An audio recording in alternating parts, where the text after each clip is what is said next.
Assalamualaikum warahmatullahi taala wabarakatuh. Salam sejahtera, selamat malam. Saya pasal apa? Rumah saya hujan.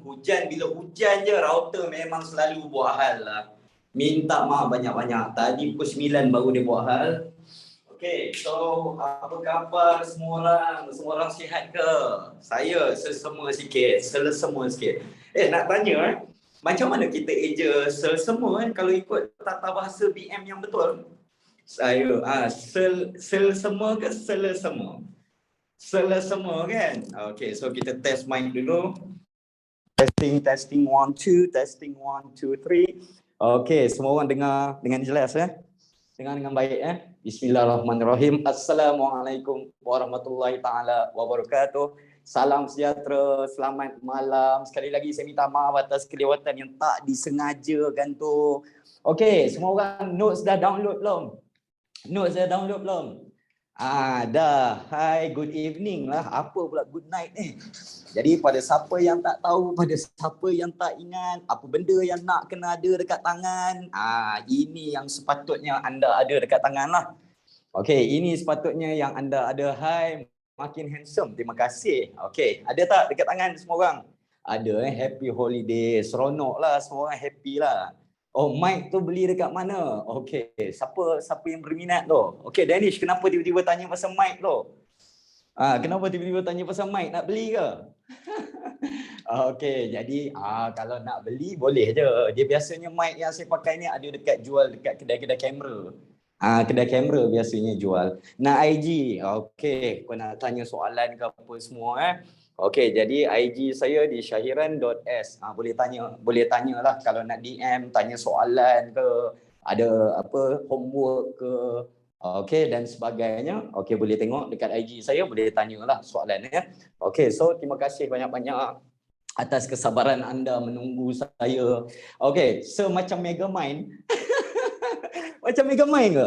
I see. Okay, sama Alright, so diharapkan sama tapi tak jahat lah macam Megamind kan. Okay, so apa tips nak pakai, buat kerja kursus sejarah? Okay, kerja kursus sejarah ni, dia sebenarnya, okay, based on apa yang kamu soalan dan juga tugasan yang kamu dapat. Apa tugasan yang kamu dapat? Okay, so jadi kalau kamu tengok kan tugasan-tugasan dia based on ada pasal apa yang saya bagi IG saya tadi tu bukan apa. Ramai juga pelajar yang interview saya. Kalau rasa nak interview sebagai sebagai orang sumber dan sebagainya, boleh juga. Saya boleh cubalah nak bantu. Tapi cuma kena sabar sikitlah kan, nak tunggu turn masing-masing kan. Okay, ladies and gentlemen, jadi pada siapa yang tak ingat dan juga tak tahu okey, jadi apa benda yang kita nak buat hari ni jadi hari ni kita nak buat sedikit pasal, kita nak bincangkan balik sedikit pasal bab 5. Semua orang dah sampai bab berapa dekat sekolah? Dah sampai bab berapa? Hai Intan, bab 8. Okey, dah habis lah. Okey, habis dah. Okey, so saya buat survey di mana bila saya buat survey, saya tanya merata-rata, jadi majority pelajar dia cakap bab 5 yang saya pilih untuk petang ni, malam ni, antara bab yang ramai orang yang ada masalah nak fahamkan bab 5 ni. Betul tak? Jadi bab 5 ni. Jadi sebab tu hari ni saya pilih bab 5 untuk bincangkan dengan anda. So pada siapa yang tak ada, sila download lah, bawa keluar siap-siap. Saya nak bantu anda dalam sejam ni. Kita buat some sort of crash course, di mana dalam crash course ni kita nak bincangkan dan juga nak tengok macam mana nak ingat dan juga nak fahamkan bab 5. Banyak nak kena hafal, Farisha. Okey, jadi itu sebabnya MC Plus, kita adakan ilmu free ni. Nak bantu kamu semualah. Okey, jadi apa yang kita kena tahu dan juga yang kita kena fahamkan. Nombor 1 dekat dalam apa yang dipanggil sebagai bab 5 ni, kita sebenarnya belajar pasal Sabah dan juga kita belajar pasal Sarawak. Jadi sepatutnya kalau kita belajar sepatutnya start dengan Sarawak baru Sabah kan. Tapi bila sebut kita lagi selesa, most of the time kita lagi selesa sebut Sabah dan Sarawak kan. Kamu perasan tak benda tu? Sebenarnya kita belajar Sarawak dan Sabah, tapi kita lebih selesa sebut Sabah dan Sarawak. Betul tak? Jadi kalau kita tengok dari segi dia punya Saya rasa sebab bila kamu tengok dia punya susunan kan, kita ingat dia punya huruf kan.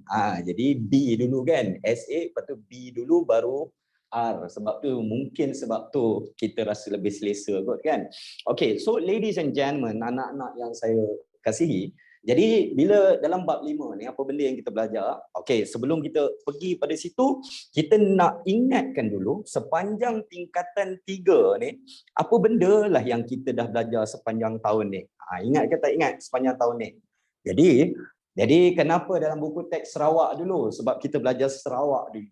Okay, jadi pada siapa yang tak ingat dekat dalam bab 1, okey, kita belajar pasal apa? Kita dah belajar pasal kedatangan apa yang dipanggil sebagai kuasa-kuasa barat. Betul tak? Bab 1 kita belajar pasal kedatangan barat. Maksudnya kita berkenalan. Siapa yang nak jajah kita ni? Kenapa menyibuk diri dekat kawasan kita? Dah tak cukup dah ke negara mereka nak datang pula ke kawasan kita? Kenapa mereka datang? Jadi kita belajar dekat dalam bab 1. Jadi kita tengok kan, antaranya kita tengok adanya British, kita ada Belanda yang kawasan kita ni lah, especially British. Okay, lepas tu Belanda dekat mana? Dekat Indonesia punya kawasan. Jadi kita tengok pasal apa? Mereka punya persaingan, apa strategi. Okay, jadi kuasa barat ni mainly dia datang gunakan apa? Perjanjian, ketenteraan, lepas tu rundingan. Tapi sebenarnya kamu rasa adakah rundingan dia tu rundingan yang pakatan? Adakah rundingan dia tu betul-betul rundingan ataupun rundingan? Rundingan. Okey, contohnya kalau kamu nak tahu kan, dalam buku teks, buku sejarah kan kita belajar pasal Stamford Raffles dapatkan Singapura. Betul kan? Kita ada belajar pasal tu kan? Stamford Raffles dapatkan Singapura. Jadi bila pelukis British, bila dia lukis kan, cik nampak painting tu macam mana? Temenggung Temenggung Abdul Rahman mewakili Johor, manakala Stamford Raffles duduk, dua orang duduk dekat atas meja sign agreement. Betul tak? Pelukis British dia gambarkan macam tu. Saya rasa kan, saya rasa sebenarnya macam mana? Dia letak pistol lah. Letak pistol, tanda tangan. Betul atau tidak? Jadi itu yang sepatutnya kita tengok itulah, walaupun tak directly tapi dia tunjukkan apa di kapal perang kan, possible kan. Okay, next. Seterusnya, bila kita dah belajar kenapa mereka datang, jadi kita tengok okay, bab 2 kita belajar dan juga kita bincangkan pasal mulalah mereka masuk ke negeri-negeri yang kita panggil sebagai negeri-negeri selat. Di mana negeri-negeri selat kita belajar pasal Pulau Pinang, kita belajar pasal Pulau Pinang, lagi kita belajar pasal Melaka, kita belajar pasal Singapura jatuh ke tangan British. Okey, kena tahulah apa sebab dia. SPM, very good. Singapura, Penang, Melaka. Jadi pada siapa yang tak ingat, thank you. Boleh gunakan ni cara nak ingat dia lah, SPM. Singapura, Penang, Melaka. Tapi satu lagi cara, kalau kamu tak kamu nak cara yang lain, kamu boleh ingat. Ini negeri-negeri dekat Semenanjung yang tak ada sultan sampai ke hari ini, tak ada raja. Okey, Pulau Pinang, Melaka, Singapura. Lepas tu kita belajar kenapa dia masuk, macam mana dia dapatkan, siapa yang bertanggungjawab. Okey, contoh kalau kita tengok Singapura, Stamford Raffles, alright. Lepas tu kalau Penang, Francis Light SHTI. Kalau Melaka, melalui perjanjian Inggeris Belanda. Ingat tak? Yang menyebabkan yang mereka tukar suka sama suka tu, yang swap tu. Alright, next. Seterusnya, kita tengok pula bab 3. Bila dah dapat negeri-negeri selat, kamu fahamkan. Dia dah dapat pelabuhan, betul tak? Dalam bab 2, British dah dapat pelabuhan. Bila dah dapat pelabuhan, mereka beli apa daripada negeri yang sekeliling tu untuk hantar ke pelabuhan dia? Biji timah. Dari mana mereka beli biji timah? Dari negeri-negeri Melayu bersekutu. Perak, Pahang, Selangor, Negeri Sembilan. Jadi agaknya British yang dah gunakan 3 pelabuhan ni, okay, untuk dapatkan barang ekspor hantar ke Liverpool. By the way, dia punya pelabuhan utama yang sampai ke sana Liverpool. Okay, so agaknya British ni terfikir, Bro, sis, agaknya macam tu lah kan. Kenapa kita nak kena beli dengan 4 buah negeri ni? Might as well kita ambil je. Betul atau tidak? Jadi mereka cuba masuk ke Perak, Pahang, Selangor, Negeri Sembilan. So, Perak, Perjanjian Pangkor. Selangor, Perang Kelang. Negeri Sembilan, Sungai Linggi yang berebut tu Datuk Kelana dengan Datuk Bandar, Shah Bandar kan. Lepas tu Pahang, pembunuhan Go Hui. Jadi British gunakan alasan tu untuk masuk ke negeri-negeri Melayu bersekutu. Lepas tu dia sekutukan, itu yang kemudiannya dia jadilah satu negeri Melayu bersekutu ni dia sekalikan, itu yang menyebabkan jadi pada siapa yang tak tahu, ini Negeri Selat, ini Mata Wang Negeri Selat. Boleh nampak tak? Okey, Straits Settlement dia tulis dekat situ. Ini satu sen, ada duit, ada nilai tu. Jadi duit tu, duit Negeri Selat. Kamu nampak tak gambar Queen apa? Victoria. Yes, ini duit negeri-negeri Selat pada siapa yang tak pernah tengok. Original. Tahun, nampak tak tahun dia? 1901. Dia tulis kat bawah tu 1901. So 121 tahun umur dia. Ini duit negeri Selat bab 2. Okey, ori ya. Okey, next.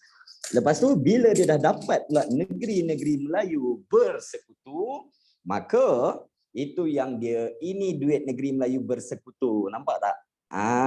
Termasuklah Sabah dan Sarawak. Ini sebelum kita merdeka, tak ada jual, ada kot. Jadi kalau kamu tengok gambar kat belakang ni Queen Elizabeth. Kalau tadi kita ada Queen Victoria untuk negeri Selat, negeri Melayu bersekutu, ini duit dia 50 sen. Okay, so itulah yang kita tengok. Dia dah dapat biji timah. Yang ni mainly biji timah, kalau Pahang emas. Okay, habis tu kita belajar pula bab 4. Dah dapat pelabuhan, lepas tu kemudiannya dah dapat tempat nak kaut biji timah. So kamu rasa apa pula yang dia nak kan? Dia ada pula isu. Contohnya macam ni Ini kawasan-kawasan yang British dapat. Okay, so contohnya kalau kamu tengoklah kita punya kawasan ni kan. Okay, Singapore British punya. Lepas tu negeri Melayu bersekutu British punya. Ada pula negeri-negeri yang duduk dekat kawasan sini. Yang duduk dekat kawasan sini, yang kalau kamu tengok, mereka ni jadi penghalang antara British punya jajahan nak pergi ke mana? Ke sini, yang kita panggil sebagai apa? Burma ataupun Myanmar sekarang ni. Faham ya? Jadi, kamu faham tak kenapa kita belajar bab 4? British nak dapatkan pula yang duduk dekat tengah-tengah. Faham kan macam tu? Seronok tak kalau kita belajar, kita faham kenapa? Rather than kamu belajar, tapi kamu tak tahu pun apa benda yang kita belajar ni kan? Sebab tu dalam kelas saya always cakap dengan kamu, okay, the best way to learn history is by understanding the concept, the stories, rather than memorizing every single thing in the textbook. Boleh faham tak saya guna bahasa Inggeris? Okay, boleh ya? Tak perlu subtitle Okay. So, jadi sebab tu saya selalu cakap, lebih baik kamu faham rather than kamu menghafal. Okay. Jadi nampak, dia punya flow dia. Dia dapatkan pelabuhan, lepas tu dia dapatkan negeri Melayu bersekutu, biji timah. Lepas tu kemudiannya bab 4, okay, kita belajar pula, dia ambil pula negeri-negeri Melayu yang dipanggil sebagai negeri-negeri Melayu tidak bersekutu. Tapi kena ada dua, kena pecahkan dua macam ni. Yang Kedah, Perlis, Kelantan, Terengganu ni, okay, so Perlis, Kedah, Perlis, Kelantan, Terengganu, yang ni kita bincangkan, kita panggil dia sebagai negeri-negeri Melayu Utara. Okey, dapat yang ni kita panggil sebagai negeri-negeri Melayu Utara. Okey, manakala yang sini, ini kita tahulah, yang kita panggil sebagai negeri Johor. Jadi kamu tahu yang 4 buah ni jatuh ke tangan British, Perjanjian Bangkok 1909, manakala Johor akhirnya jatuh juga ke tangan British apabila Douglas Campbell berjaya mempengaruhi Sultan Ibrahim of Johor. Ayah dia tak sempat. Dia tak dapat pengaruhi Sultan Abu Bakar, tapi anak dia berjaya British mendapatkan juga negeri Johor. Okay, so ladies and gentlemen, itu yang kita belajar bab 1, bab 2, bab 3 dan juga bab 4. Jadi dalam bab 5 kita belajar pasal apa? Negeri Sabah, negeri Sarawak. So complete lah negeri-negeri yang ada dekat dalam Malaysia. Okey, Johor termasuk juga ke negeri-negeri Melayu tak bersekutu? Ya, Cik Azri. Tapi kamu kena faham satu benda ya, pada siapa yang terlupa ya. Negeri-negeri Melayu bersekutu dianggap sebagai satu unit. Kamu faham tak? Negeri Melayu bersekutu ni dianggap satu unit. Maksud macam satu negara. Sebab tu yang kalau kamu tengok negeri-negeri Melayu bersekutu ni dia sebab tu dia ada duit dia. Faham tak? Negeri Melayu bersekutu ni dia guna duit ni. Manakala negeri-negeri Melayu tak bersekutu, dipanggil tak bersekutu sebab mereka ni bukannya combine. Mereka tak disatukan. Hence the name tidak bersekutu atau tak bersekutu. Faham ya? Naungan tu apa? Okey, naungan ni maksudnya British dia jaga hal ehwal luar dan juga pertahanan sahaja. Tapi pemerintahan Sultan memerintah. Itu naungan. Tapi kalau jajahan, British memerintah secara direct. Faham? Okey, so jom kita patah balik kepada bab 5 ni. Jadi bila kita dah belajar pasal bab 1, negeri-negeri Melayu bersekutu, jajahan ke dipanggil sebagai naungan. Dipanggil sebagai naungan dari on paper. Tapi siapa yang duk bagi arahan kepada Sultan? British. So nama dia on paper is naungan, tapi sebenarnya dia adalah jajahan lah tu. Jadi cuba fikirlah. Kan saya tunjuk duit tadi. Kan duit shilling tadi yang saya tunjuk tu. Gambar Sultan kita ke gambar Queen of England? Gambar Queen kan? So meaning naungan tu apa? Itu yang macam saya terangkan. Naungan ni maksudnya British jaga hal ehwal luar. Tapi dalam negeri kita memerintah sendiri. Okey, itu maksud dia. Okey, jadi jom kita tengok pasal Sabah dan juga Sarawak. Saya faham ramai yang ada isu. Okey, jadi saya cuma nak ingatkan kamu ya, untuk bab ni tak adalah sempat tak adalah sempat kalau kita nak cover semua, tapi saya nak cuba simplifykan sebaik mungkinlah.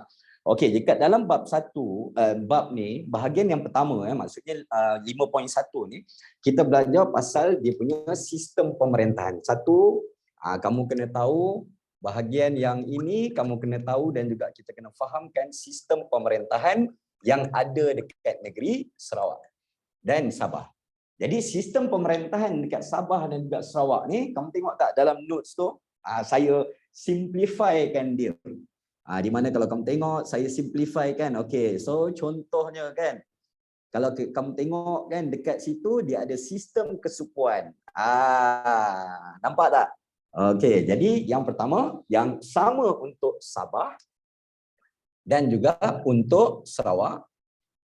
Cari dulu dia punya persamaan. Dia ada Sarawak, lepas tu kemudiannya dia ada Sabah. Satu, kita tengok yang dua-dua ni dia mempunyai satu sistem yang dipanggil sebagai sistem kesukuan. Okey, so dekat Sabah pun ada juga kesukuan. Faham kan? Jadi kesukuan ni meaning pemerintahan dia. Okey, so pemerintahan tu untuk pengetahuan kamu, dia merupakan apa yang dipanggil sebagai ikut kaum tersebut. So kalau dekat Sarawak orang Iban dia ada tuai rumah. Betul tak? Kalau dekat Kadazan Dusun, dia ada pula orang tua. Okey, faham? Jadi itu je yang kamu kena tahu. Bukannya nak kena hafal beria, hafal 2 ataupun 3 sahaja. Ada yang tanya kenapa saya tak explain dekat skrin je kan? Sebab saya rasa kalau saya tulis, kamu mesti tulis. Betul tak? So tulis dia akan bantu kamu memorize. Okey. So kesukuan ikut kaum. Faham kan? Ini ikut kaum dia. Suku etnik dia. Okey, so hafal lah macam saya cakap. Tuai rumah untuk Iban, orang tua untuk Kadazan Dusun dan juga kaum-kaum lain. Itu je. Hafallah 1-2 lagi. Okey, so seterusnya bila kita dah belajar adanya sistem kesukuan dekat dua-dua buah negeri ni, okey, maka kita tengok pula yang okey, so dekat negeri Sarawak dan juga negeri Sabah ni, dia ada apa yang dipanggil sebagai sistem kedatuan. So, sistem yang dipanggil sebagai sistem kedatuan, di mana sistem kedatuan ni yang mana yang dia punya pemerintah dia tu yang ada nama-nama datu. Ada nampak tak? Datu yang glamour, Datu Merpati Jepang, Datu Patinggi Ali, kita ada pula macam-macam Temenggung dan juga sebagainya. Ketuanan ke macam mana? Ketuanan ni maksud dia punya ketua lah. Ketuanan, ketua. Okey, di mana ketua yang diiktiraf. Okey, so seterusnya. Kedua-dua sistem ni ada dalam waktu yang sama ke? Ya. Dia ada pada waktu yang sama. Okey, so kedatuan dia ni mempunyai pengaruh. Okey, yang kalau kamu tengok ni dia datangnya pengaruh daripada Kesultanan Brunei.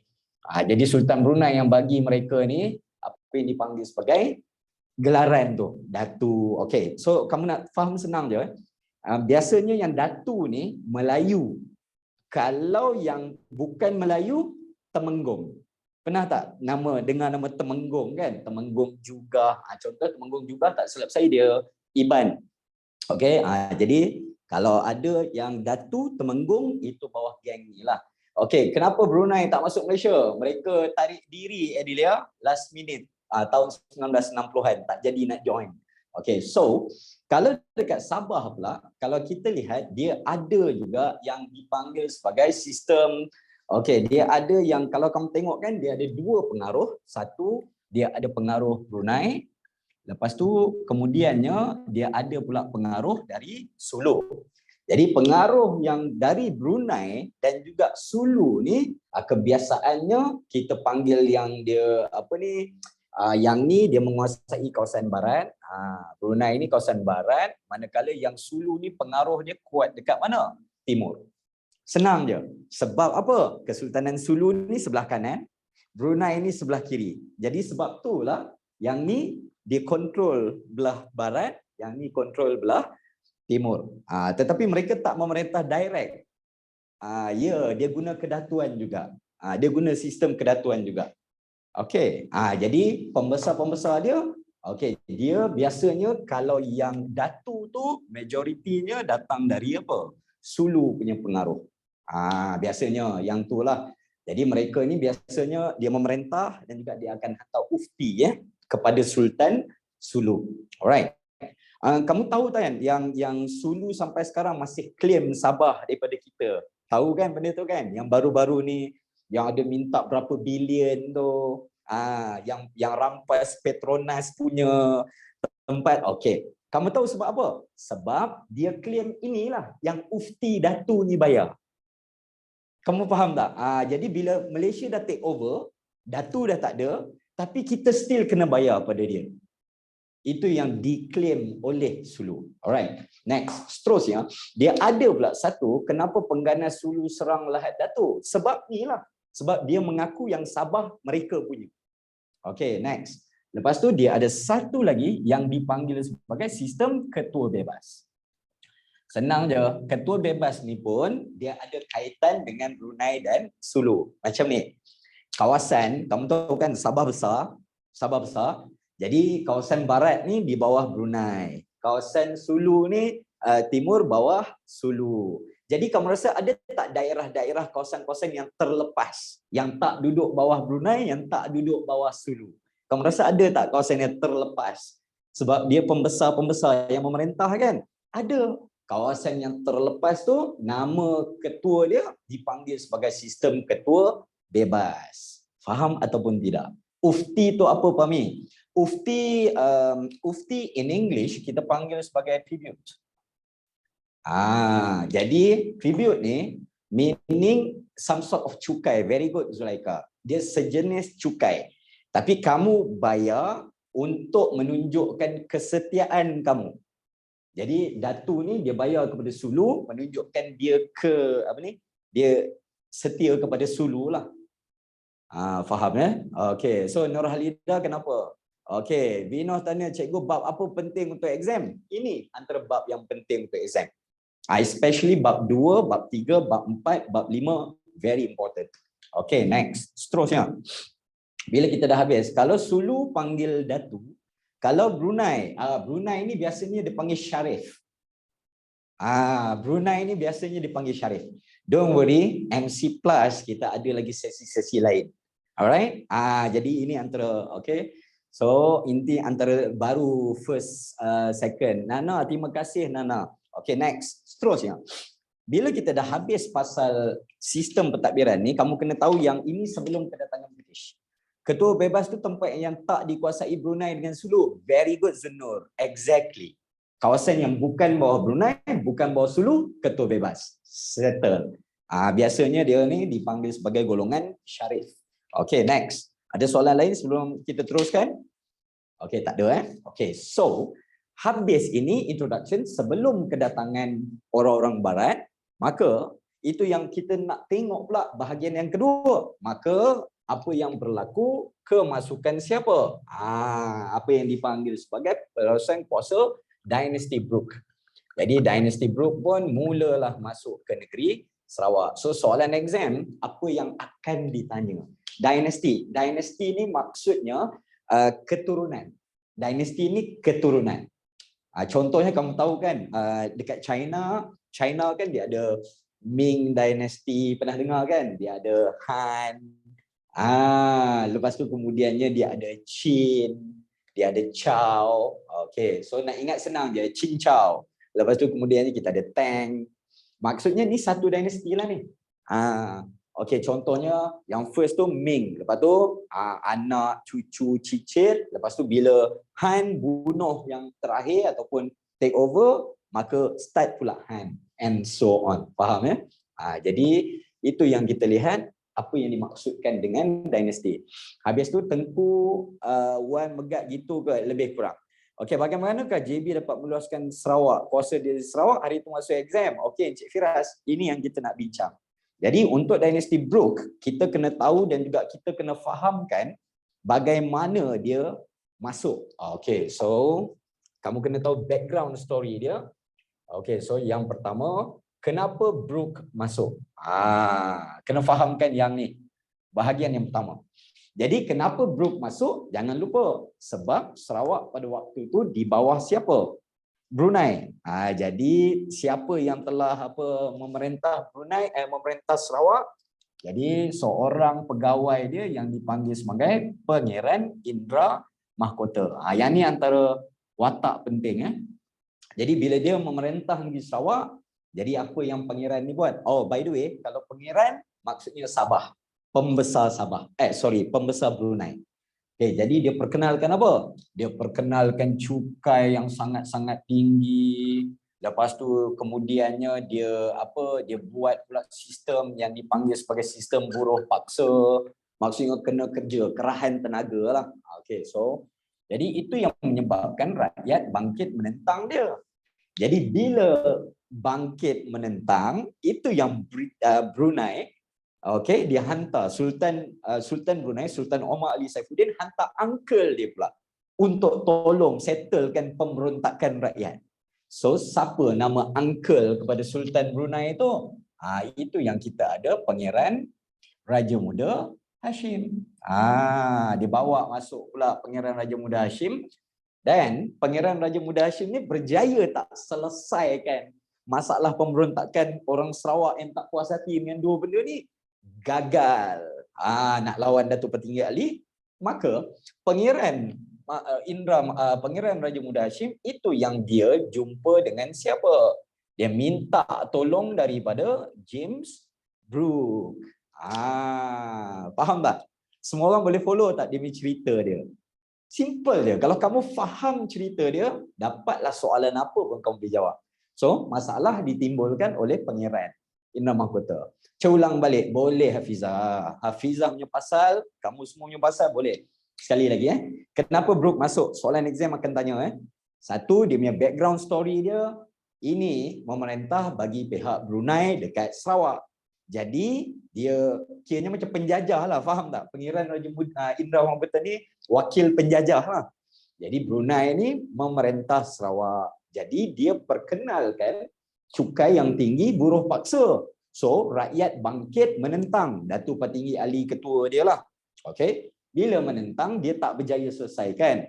Sultan Brunei hantar uncle dia. Uncle Sultan Brunei. Pangeran Raja Muda Hashim untuk tolong. Tak berjaya.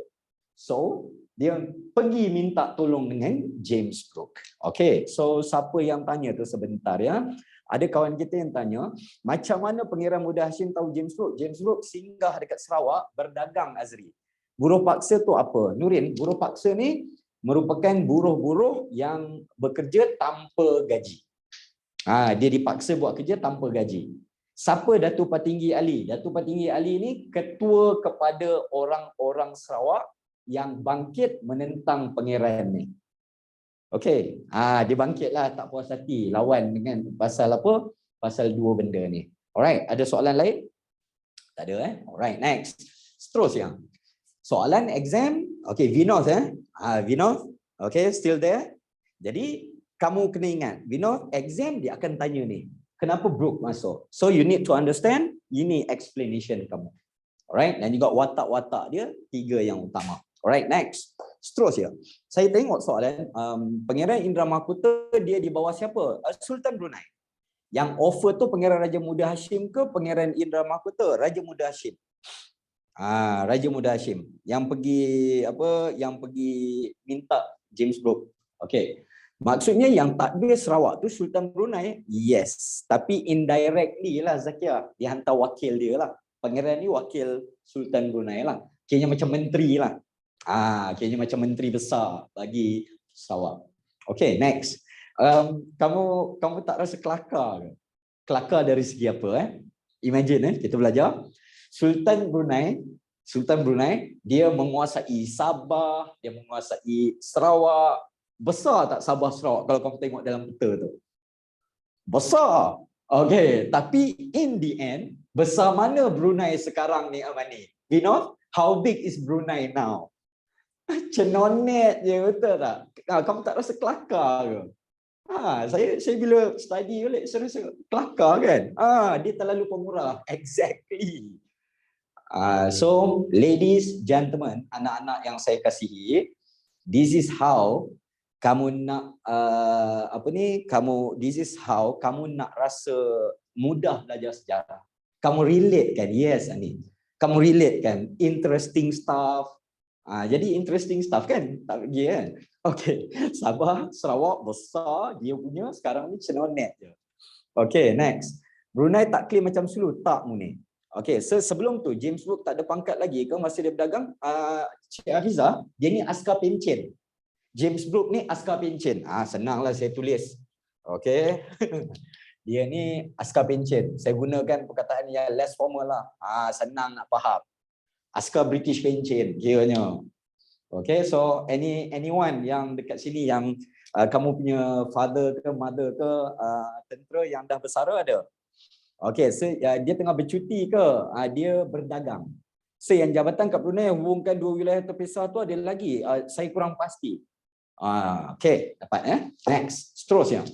Bayangkan Zulaika, ayah kamu kan yang dah pencen, tiba-tiba menjajah satu negeri. Macam itulah James Brooke. Dia datang untuk berdagang. Saya tengok muka James Brooke, muda sangat untuk pencen askar. Cik Daniel,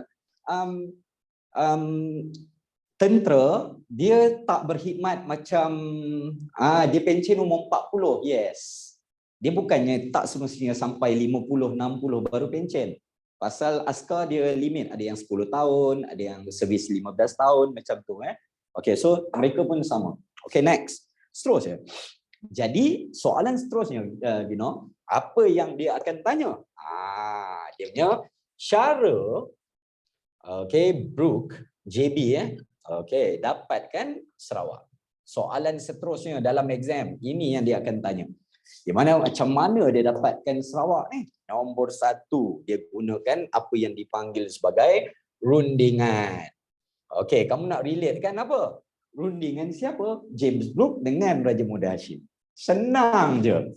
Okey, lepas tu kemudiannya ada pula siapa? Ugutan. Jadi, macam mana dan juga bila dia mengugut? Dia ugut dua orang. Dia ugut Raja Muda Hashim, lepas tu dia ugut Sultan Brunei. Dia ugut macam mana? Dia tunjukkan kapal dia yang ada meriam tu kan. Ada meriam tu, dia tunjukkan, lepas tu kemudiannya, ya kan, contohnya, kamu bayangkanlah, dia jumpa kan, kamu nak tanda tangan ke tak nak tanda tangan? Dia duduk cakap, tak nak tanda tangan. Nampak meriam tu? Lebih kurang macam tu, dia ugut. Okey, runding tapi ugut. Next, yang ketiga. Bila dah berunding, lepas tu kemudiannya ugut, dia pandai. Dia suruh pula Sultan Temenggung ni tanda tangan apa yang dipanggil sebagai perjanjian. Okey, sorry. Okey, suruh tanda tangan ni perjanjian. Apa saya tak tulis perjanjian ni? Okey, tanda tangan ni perjanjian. So, kalau kamu tengok, perjanjian tu mula-mula dia tanda tangan dengan Raja Muda Hashim. Tapi Brooke pandai. Dia tahu Raja Muda Hashim bukan bos. Siapa bos? Sultan Brunei. Dia berunding dengan siapa? Dua orang. Senang je, Farzana. Dia berunding dua orang. Siapa? Okey, yang ni lah. Raja Muda Hashim dan juga Sultan Brunei. Okey, dan yang ketiga, dia gunakan apa nak takut-takutkan orang-orang ni? Dia gunakan pula ketenteraan. Okay, so ladies and gentlemen, soalan exam dia akan tanya yang ni. Okay, so cara dapatkan Sarawak, kamu explain sikit. Tapi semuanya relate dengan yang atas. Dan juga Sultan Brunei. Kalau tak ingat nama Sultan Omar Ali Saifuddin, kamu just tulis Sultan Brunei. Okay, dapat kamu just tulis Sultan Brunei. Enough. Okay, next. Jadi, soalan seterusnya. Apa yang dia akan tanya? Okay, cara kukuhkan puasa. So, dia akan tanya juga cara JB kukuhkan puasa dia. Jadi macam mana dia mengukuhkan puasa? Okay, so saya faham dekat dalam exam, okay, untuk jawab soalan exam kan, takkanlah kamu nak kamu nak hafal semua benda, betul atau tidak? Jadi Datuk Patinggi itu sebenarnya siapa? Sultan Brunei. Datuk Patinggi ni pembesar Sarawak, ketua orang-orang Sarawak. Dapat Okey, so pengukuhan kuasa kamu ambil 3 atau 4. Okey, contohnya dia gunakan apa untuk kukuhkan kuasa? Of course dia akan gunakan apa? Tentera. Selain daripada gunakan tentera, dia buat apa pula? Okey, so dia tentang apa yang dipanggil sebagai kebangkitan orang-orang tempatan. Dalam notes ada kan? Lepas tu kemudiannya masa yang sama dia dapatkan pula sokongan. Okey, ada pula dapat bantuan kewangan daripada siapa? Baroness Angela Bernard Counts contohnya. Okey, so biasa soalan cara JB dapatkan Sarawak tu periksa keluar bahagian mana? Biasanya soalan-soalan subjektif lah, Danish. Sama ada soalan bentuk struktur ataupun esei. Most probably dia akan keluar esei. Okey, so yang ni kena terangkan lah. Kalau 8 markah, kamu tulis 4-4 ni, kamu explain sikit. Faham ya? Macam yang saya cerita dengan kamu, itu yang kamu cerita dalam paper. Cuba buat macam tu. Okey, so dan juga yang lain-lain. Ambil 3 ataupun 4. Okey, antaranya dia hapuskan tokoh. So, dia turut hapuskan tokoh yang menentang. Contohnya yang ni kita ada tak belajar? Ada. Syarif Masaho, Datuk Patinggi, Rentap. Bab 7 Daniel. Pandai Daniel. Faham tak? Relate kan semua. Senang banget sih sebenarnya. Okay, dapat? Okay, next. Vinod, are you following Vinod? Okay. Yang ni kena buang ke Singapura? Yes, kena buang ke Singapura tu yang Syarif Masaho dengan okay, kawan dia tu. Siapa nama dia? Datuk Patinggi Abdul Ghafur. Okay, suka saya nak ingatkan kamu kalau dalam mencabar perjanjian tu maksudnya dia cakap perjanjian tu tak sah. So dia bawa pergi ke mahkamah. Faham Okay, saya nak ingatkan kamu for those yang with textbook. Okay, page 118, 119, saya nak bagi tahu dengan kamu untuk exam tak perlu kamu nak hafal ni. Faham? Saya pasti ramai orang yang bila nak exam, kan kamu cuba baca tahun ni, apa yang terjadi, baca tahun ni, apa terjadi, betul tak? Okay, so most probably soalan dia tak akan tanya kalau untuk yang exam standard punya soalan. Kalau latihan yang dekat dalam kelas, mungkin cikgu bagi. Faham tak? Kalau real exam, dia tak akan tanya, huraikan setiap satu ni, tak ada. So yang ni baca tapi tak perlu nak bagi fokus yang terlalu mendalam. Faham ya? Just baca sahaja. Okay, next. Seterusnya. Okay, so ada yang nak jawapan nanti saya akan bagi jawapan. Okay, dapat no worries. Okay, next. Contohnya, kalau kamu tengok sekejap ya. Ada daripada soalan yang saya pilih kan. Dapat okay, so okay, seterusnya. Nanti soalan kita tengok nanti. Okay, lepas tu kemudiannya, bila kita dah habis pasal dia dapatkan Sarawak, lepas tu barulah kita belajar pula pasal apa? Pasal Sabah lah. Okay, di mana kalau kita tengok kan, soalan yang seterusnya dia akan tanya nombor 3. Okay, so dia akan tanya pula pasal SBUB ni. Nombor 1, saya tengok soalan yang kerap dia tanya, dia akan tanya sebab apa faktor-faktor kemasukan SBUB. Kenapa SBUB dia nakkan negeri Sabah? Okay, dapat jadi faktor-faktor kemasukan SBUB ni antaranya kedudukan dia yang strategik. Lepas tu selain daripada strategik, kita ada apa lagi? Okey, dia ada kekayaan ekonomi. Jadi kenalah explain sikit. Jadi strategik dia duduk dekat mana? Lepas tu kemudiannya kalau kekayaan ekonomi, apa barang-barang yang mereka ada? Faham tak? Contohnya kalau kita tengok kan, kedudukan strategik dia antara mana? Antara China dengan Singapura. Lepas tu kemudiannya kalau kita tengok, okey, masa yang sama dia antara jajahan British dengan Australia. Kan Sabah duduk tengah-tengah kan. Jadi mudah nak pergi Australia dan sebagainya. Okey. So faktor kemasukan SBUB dan juga kemudiannya kamu kena tahu yang ini kamu kena faham cara dia bertapak. Okay, so cara pertapakan.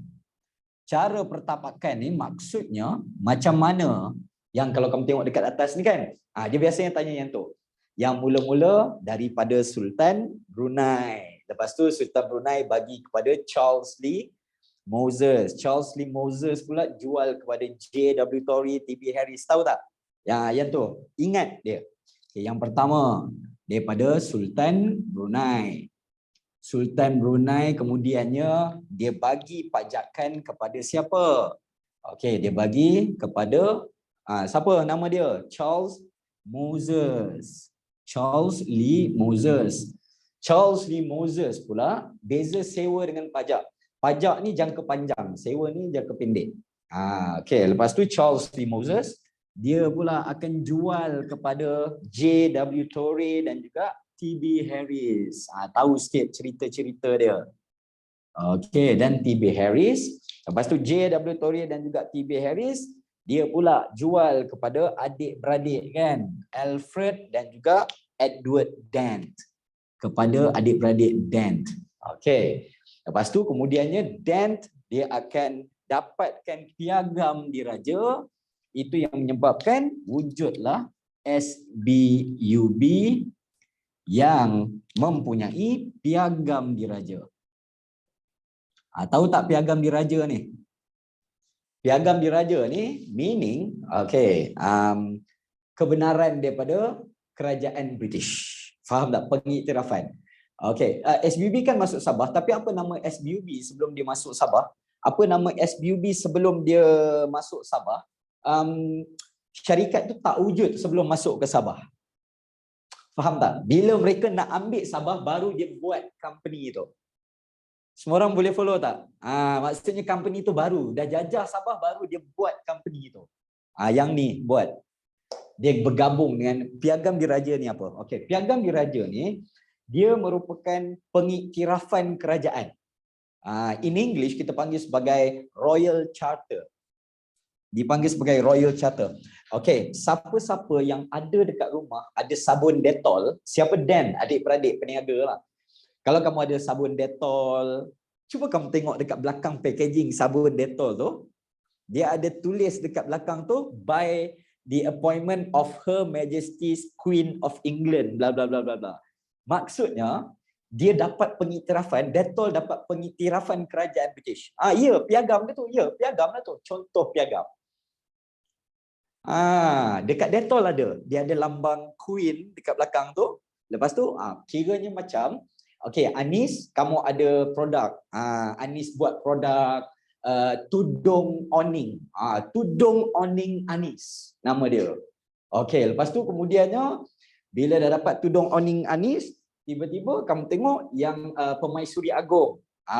Yang Permaisuri Agong, dia mengiktiraf tudung awning Anis tu.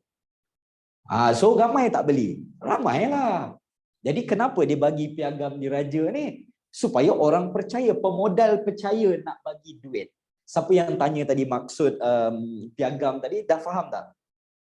Piagam ni kiranya pengiktirafan daripada kerajaan tu. Okey, maksudnya contoh macam, okey, kamu ada syarikat, Christina ada syarikat, kamu buat kereta, Christina buat kereta, Agong berdiri sebelah kereta kamu, better mengiktiraf kereta ni sebagai kereta buatan Malaysia yang sangat-sangat baik. Kamu rasa ramai tak orang beli kereta Christina tu? Mestilah ramai. Faham? Yang ni dia dapat piagam diraja untuk tarik pelabur. Itu je. Okey, so Vinoh tanya, cikgu semasa JB, kuasa Sabah Sarawak Sultan Brunei ada kuasa ke? Dah tak ada lah sebab dia dah serahkan. Bukan untuk Sabah, Sarawak sahaja, Vinoh. Okey, dapat ya. Okey, so siapa yang nak screenshot silakan. 5, 4, 3, 2, 1. Okey, dah. Okey, boleh ya. Kita pindah ke sana. Alright, next. Semua orang boleh follow ke tak boleh? Ke dah tidur dah ni? Boleh follow ke dah tidur ni? Boleh lagi ya. Okay, next. Sabah sikit lagi. By the way, ada yang tanya, Sir, nak fokus pada Sabah ke Sarawak? Kalau kamu terpaksa pilih, katakanlah masa tak sempat ke, saya recommend kamu fokus lebih kepada Sabah, lebih kepada Sarawak. Faham ya? Soalan exam biasanya dia akan dia akan banyak tanya pasal Sarawak. Okay, next. Seterusnya, kita kena tahu pasal apa. Soalan dia akan tanya pasal syarat-syarat piagam diraja. Yang ni soalan yang kerap ditanya. Okey, syarat-syarat untuk piagam diraja. Okey, dapat ya? Piagam diraja ni syarat dia tak banyak, don't worry. Okey, so contohnya kalau kita tengok, dia wajib terima penasihat British. Jadi contohnya, okey, ingat tak tadi Anis, Christina ada produk tadi? Christina buat kereta tadi. Okey, jadi kerajaan Sultan yang di Pertuan Agong cakap, Christina disebabkan Beta telah memberi pengiktirafan kepada kereta brand Christina, Q, nama dia Q je. Brand kereta tu Q. Okey, so untuk kereta Q ni, jadi Beta untuk memastikan kualiti kereta Q ni, Beta akan melantik seorang penasihat ke dalam syarikat kamu. Faham tak? Jadi yang Tuan Agong letak wakil dalam syarikat tu. Okey, macam itulah. Resident ke penasihat British ni? Bukan resident. Kiranya macam advisor yang menasihati, bagi nasihat. Okey, dapat itu yang pertama. Lepas tu kemudiannya, yang kedua, dia kena pelihara adat resam orang tempatan. Pelihara adat resam orang-orang tempatan. Ambil keyword sahaja. Okey, pelihara adat resam. Lepas tu, kena perintah adil dan saksama. Okey. Dia letakkan syarat seterusnya, kena adil dan saksama. Lepas tu kemudiannya, okey, pegawai-pegawai tadbir mesti pegawai-pegawai yang diakui oleh British. Maksudnya kalau kerajaan British tak setuju, tak boleh lantik. Okey, dan juga kemudiannya tak boleh serahkan sabah kepada orang lain. Okey, dapat kepada orang-orang yang lain. Dia dah ambil tak apa, orang lain tak boleh ambil. Okey, soalan ni biasanya akan ditanya. Perjanjian dia semua sama, memang betul. Perjanjian dia semua sama sahaja. Okey, dapat ya. So itu dia soalan exam yang akan ditanya seterusnya. Semua orang boleh follow ya? Boleh ya? Okey, next. Unfair, memang betul lah. Kalau mereka fair, mereka tak menjajah kita, mereka tak bunuh orang Iban, mereka tak bunuh orang Murud. Betul atau tidak? Penjajah-penjajah ni, kalau mereka fair, mereka tak akan menjajah kita in the first place. Jadi untuk pengetahuan kamu, Charles Brooke membunuh ramai orang-orang Iban dekat Sarawak. Ramai, cuma tak recorded. Kenapa? Hafizah tanya kenapa dia bunuh? Sebab dia nak rampas tanah-tanah tu, orang melawan lah, betul tak? Adat resam tu macam mana? Adat resam ni cara hidup lah. Cara hidup, contohnya orang Kadazan Dusun, orang Iban, apa semua kan ada cara hidup kan? Okey, habis syarat ragam dia raja. Dan seterusnya, soalan dia akan kerap tanya bentuk pentadbiran. Yang ni untuk dua-dua. Okey, so bentuk pentadbiran dekat Sabah dan juga dekat Sarawak. Okey, so yang pertama, untuk Sabah dan Sarawak ni, kita kena tahu yang mereka ni ada 5 benda yang dibuat. Untuk Sabah, Sarawak sama. Yang ni kamu kena ingat. Sabah dan juga Sarawak sama sahaja. Di mana nombor 1, dia buat pembahagian wilayah. Nombor 1, dia buat pembahagian wilayah. Okey, so pembahagian wilayah ni kamu ingat senang dia. Kalau dekat Sarawak, dia panggil bahagian. Kalau dekat Sarawak, dia panggil bahagian dan daerah. Lepas tu kalau dekat Sabah, dia panggil residensi dan daerah. Okey, yang tu kena hafal sikit lah. Okey, next. Lepas tu kemudiannya, dia ada pula, dia kekalkan golongan elit tempatan. So, kekalkan golongan elit ni maksudnya pembesar lah. Okey, contoh. Kamu perasan tak bila British masuk ke negeri Melayu Bersekutu, negeri Melayu tak bersekutu, ada tak dia buang sultan? Ada tak dia hapuskan sultan dekat 9 buah negeri Melayu? Tak. Kenapa? Dia nak gunakan sultan tu untuk kontrol kita. Bijak tak British? Contohnya kalau kita, dapat arahan daripada sultan, sedangkan arahan tu arahan British. Adakah kita akan melawan arahan tu? No. Contoh kena bayar cukai. Sultan yang sign. Perintah membayar cukai di negeri Perak. Sultan yang sign. Tapi siapa yang buat surat tu? British. Duit tu masuk ke poket siapa? British. Faham?